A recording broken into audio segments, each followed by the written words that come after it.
It's Game 5 of the Western Conference Finals in the NBA postseason. To Minneapolis we go once more, where the Timberwolves are trying to stave off elimination again. The Mavericks just one more win away from an NBA Finals berth, their first since they won the Larry O'Brien Trophy back in 2011. It's a 4.5-point spread in favor of the T-Wolves at home. The over-under, 209 and a hook. DRS, let's start with the actual numbers themselves. Minnesota has been a favorite 7 times in this playoff run, all 7 games at home in the Twin Cities. This the second highest total we have seen in this series. 211 was the highest. That was Game 4. The only under, the only win for Minnesota we have seen so far in the WCF.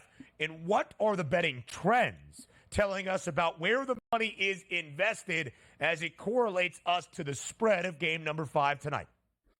Yeah, we're still at close to 8 out of every 10 tickets here coming in on the Dallas Mavericks. So it'll be interesting to see how we move through the afternoon as most people get home from work, settle in for the game. The bets come in a little bit later, where that public support is actually going to be coming from. But the public support right out of the gate has been and looks like it's going to stay with at least the Dallas Mavericks. We just don't know how high that price point is going to be, and also if those odds are going to change. Because the most times we're going to look at this and say, well, home team is favored. They should win this game. We should see a game number 6. I get that. But you know what we saw last time in game number 2? We had the Timberwolves with a late lead turn the basketball over, and then we saw Luka Dončić toying out there with the 4-time defensive MVP and Rudy Gobert and splashing a triple down. And it's a family-oriented show, so we won't say exactly what Luka said, but he was giving him the business just to be polite. We'll see if that happens again, but it's not like we're saying, oh, the Dallas Mavericks can't go in and beat the Timberwolves. They beat them twice on their home court here, and we'll see if it holds up again tonight. But that overall heavy public support as,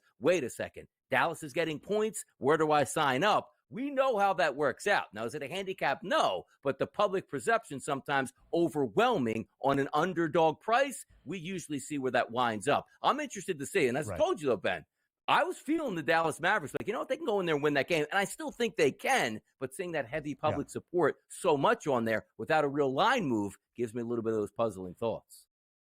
And these are percentage of spread bets, right? The overall amount of tickets, 78% of those, Dallas with the points, plus 4.5. 60% of the overall money on the Dallas Mavericks, plus 4.5 as well. And yet the market has worked in Minnesota's favor from yesterday, just by a half point, 4 points yesterday in favor of the T-Wolves, 4.5 on this Thursday game day morning in Minneapolis ahead of game number 5. Donnie, we talked about this entering game number 4. Series clinching potential for Dallas. Elimination game on the other side for Minnesota.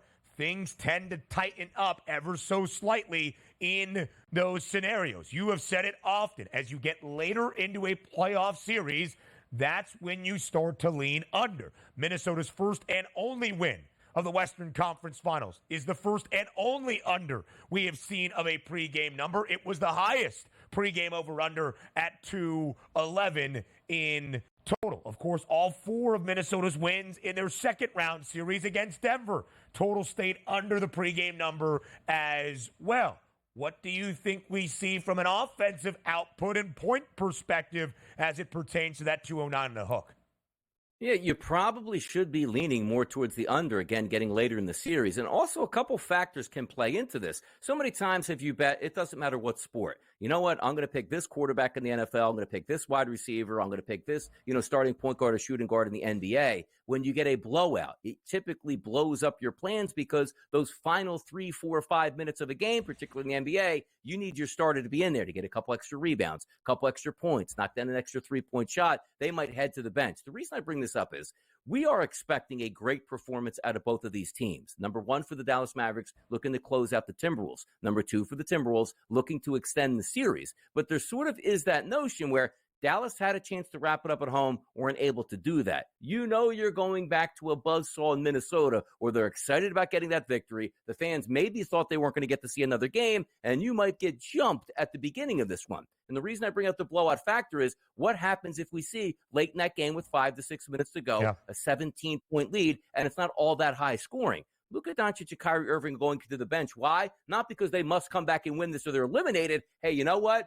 gave it our best shot. It didn't work. We know we have game 6 in our pocket at home. Let's not get any injuries here. Let's just get back home. And that tends to lead to more unders here. So that 209.5 for me, will I play it tonight? Probably not. But my thought process behind it, if there is going to be a double-digit victory tonight, I don't think it's going to be from a Mavericks perspective. And I'm not saying the Mavericks can't win the game. I just feel that it's one of those where, okay, we didn't do well in game 5. We still got game 6 in our building. Let's handle our business there, where the Timberwolves ice them out in the second half. But still a lean later in the series again on a 209.5.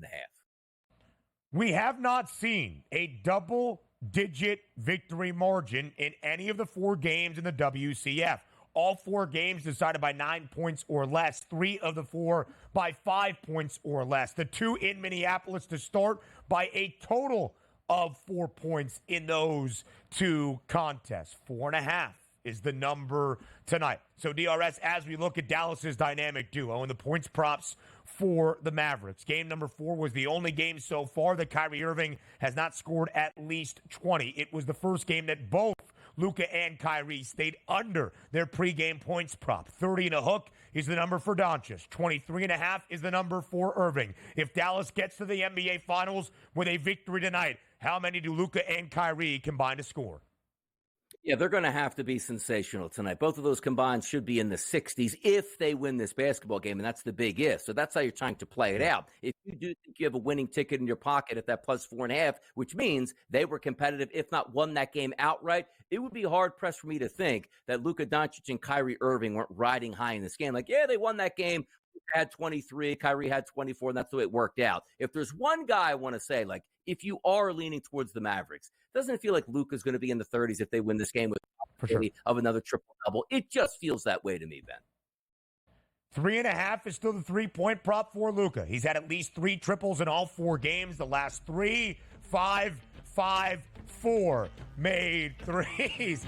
The boys are getting ready for game 5. We'll continue to do so up next. Live right here on this Thursday on the early line ahead of game number 5 tonight in the Western Conference Finals in the NBA postseason in Minneapolis. The Timberwolves, a 4.5-point favorite. The over-under 209 in a hook. We looked at the prop perspective for the Mavs. We do the same for the home team tonight in the Twin Cities, the Timberwolves. Donnie, it should be no surprise that Minnesota's first victory of the WCF came with the best game combined out of both Anthony Edwards and Karl-Anthony Towns. 54 combined points out of the 2 stars for Minnesota. 29 from Anthony Edwards, as well as 10 rebounds and 9 assists. We also saw 25 points out of Cat. 4 made triples, most of them coming in the second half. How good do both Ant and Cat need to be tonight if we are going to see a 6th game in the Western Conference Finals?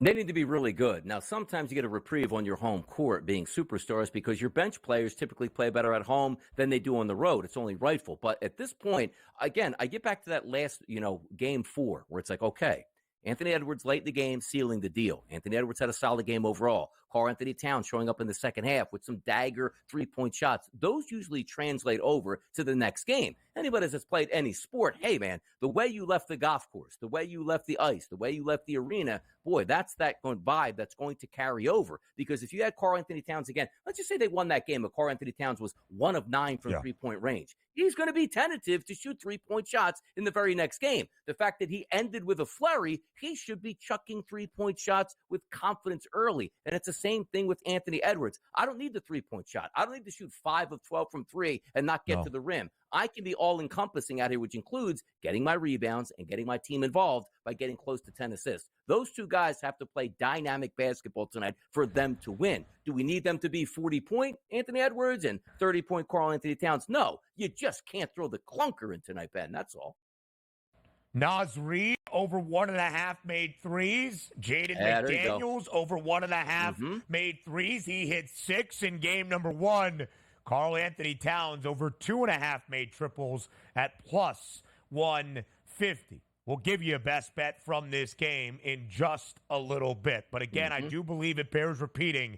Minnesota was down in an 0-3 deficit here in the Western Conference Finals. Dallas had a 3-0 series advantage. The 156th best-of-7 series in NBA playoff history, a team has held a 3-0 series lead. In the previous 155, including this year's Eastern Conference Finals between the Celtics and the Pacers, the team that was up 3-0, unsurprisingly, has won all 155. Only 15 times in the prior 155 have we seen a team even win 2 straight. That is what Minnesota is trying to do in forcing a Game 6 tonight. Only 4 times in 155 sets have we seen a team force a Game 7. Minnesota trying to keep the Western Conference Finals going and their season afloat. Dallas 1 win away from their 3rd ever appearance in franchise history into the NBA Finals. What will the story be come a Friday morning here on the Early Line? But before we go, before we say farewell, before we say goodbye, it is time for that best bet. It is time for bye, bye, bye.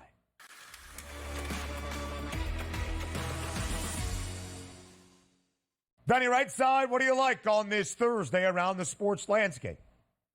Yeah, I was going to go Major League Baseball, which we cashed in a ticket yesterday on an RBI prop. There's a couple that I like today, so I'll be putting them out there if the people want to know. But I feel like I have to go back to fading the public today in this game. Who you know me. I was leaning on the Dallas Mavericks to start, but now I've sort of turned that tide. I'm going to lay the 4.5 points tonight as my best bet. Home court advantage will rise to the occasion tonight, and game number 6 we will see in Dallas, and we, talking about the Timberwolves, will win by margin tonight. I'm laying that 4.5 points with those T-Wolves. It is very fishy and intriguing that nearly 8 out of every 10 tickets are on Dallas with the points plus 4.5, and yet the line is working to Minnesota. My best bet from the Western Conference Finals Game 5, Anthony Edwards over 6.5 assists. He is going to hold on to that basketball. He is going to take control of this offense. He is going to facilitate. If you want to get 8+ at plus 130, something he has done in 3 of the 4 games, wouldn't fault you there.